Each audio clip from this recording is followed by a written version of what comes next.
Brandon, it moved me.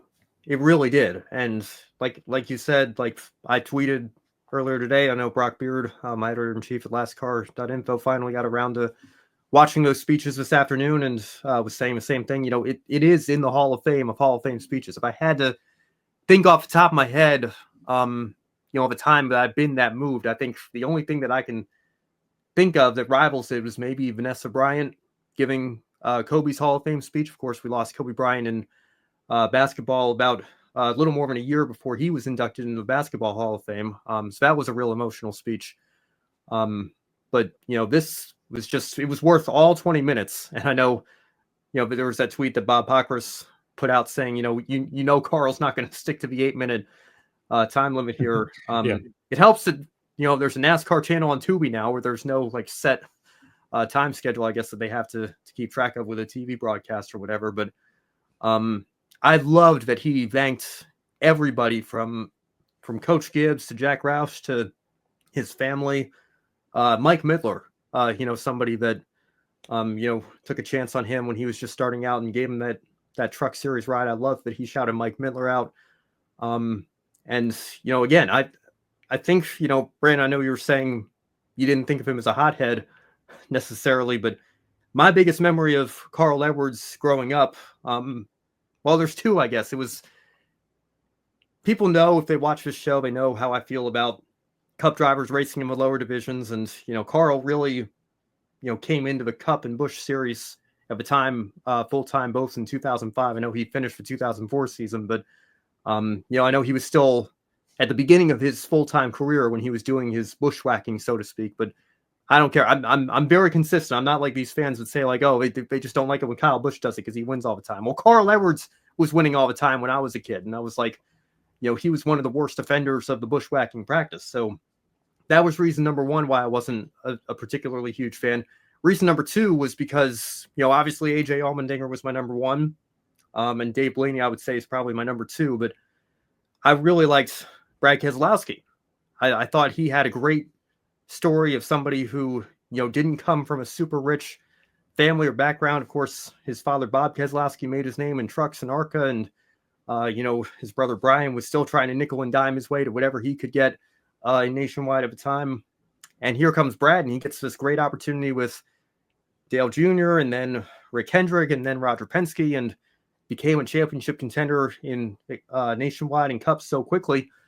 And who was his biggest rival around 2010, right? Who put him in the catch fence at Atlanta, who spun him in that Nationwide race at Gateway with a right rear hook, something that I think would have probably gotten him a one-race suspension under today's precedent that's been set.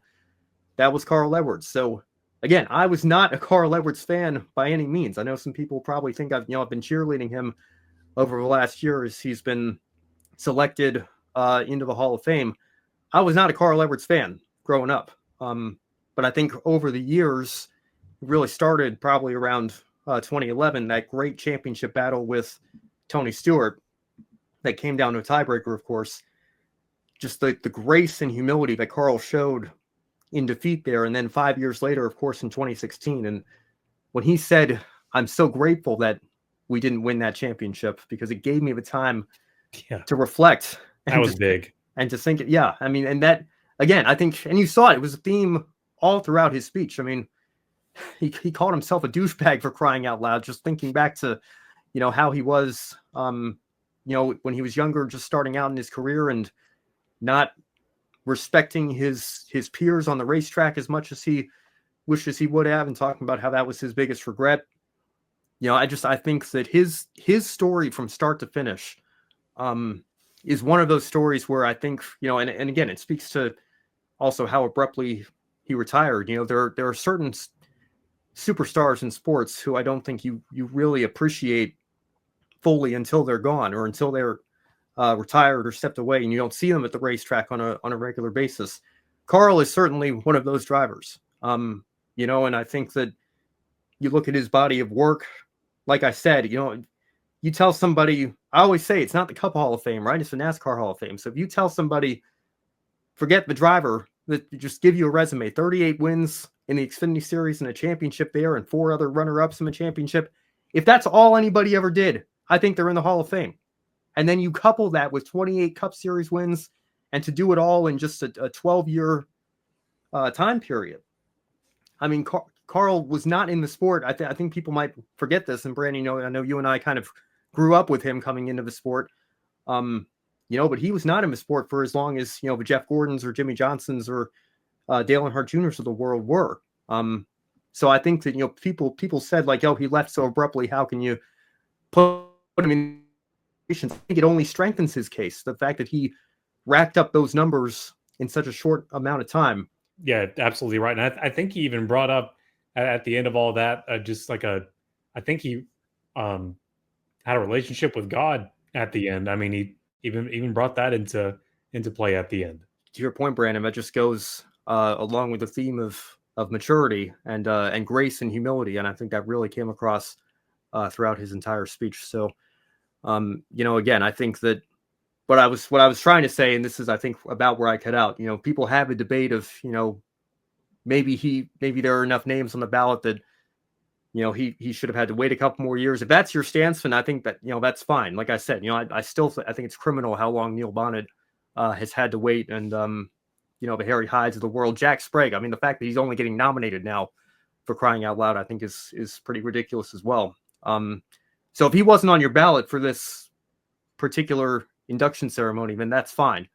But the people that say he's not a Hall of Famer, I'm sorry. I could not disagree with that more. And I think you saw through his speech last night, or not last night, rather, this past weekend, last Friday night, I think he really proved that he belongs to be in that same category as not just Ricky Rudd and Ralph Moody, but all of his contemporaries that have come before him that have been honored in that way, and all of the ones that will come here over the next several years in the Hall of Fame as well. So again, I wanted to make sure that didn't go unnoticed here, because I think, like Jeff Gluck said, Hall of Fame of Hall of Fame speeches Carl Edwards gave on Friday night. Yeah, and I didn't realize whenever he said Hall of Fame of Hall of Fame speeches, he wasn't just talking about the NASCAR Hall of Fame, I suppose. He was talking about just all Hall of Fames of all time. So when you mentioned Kobe Bryant, that induction, I didn't even think of that being a possibility of it's all the Hall of Fames put together. That's might be one of the greatest Hall of Fame speeches ever. And that's amazing that comes from Charlotte and the NASCAR Hall of Fame. Because I was just thinking in the realm of NASCAR Hall of Fame speeches, and top of my mind, I think Jeff Gordon might be the only other one that was touching, I guess. Jeff Gordon and talking out to the crowd, but that's the only one that would really come to mind. Yeah, it makes me want to go back and rewatch some of the ones we've had from recent years, see if any compare to that and live up to the standard that Carl set. Not to diminish, of course, I think Ricky Rudd gave a great speech as well, and I love the picture that they showed on behind the screen there. I guess Carl was on Mount Kilimanjaro, and his Sherpa had a Texaco Avalon Ricky Rudd hat, and Ricky was saying, "I'm still not convinced that Carl didn't set that up for me and just send me the pic," but he was like, "Dude, you're world famous." I thought that was a nice moment as well, and solidified them going in the same year here in 2025 for sure.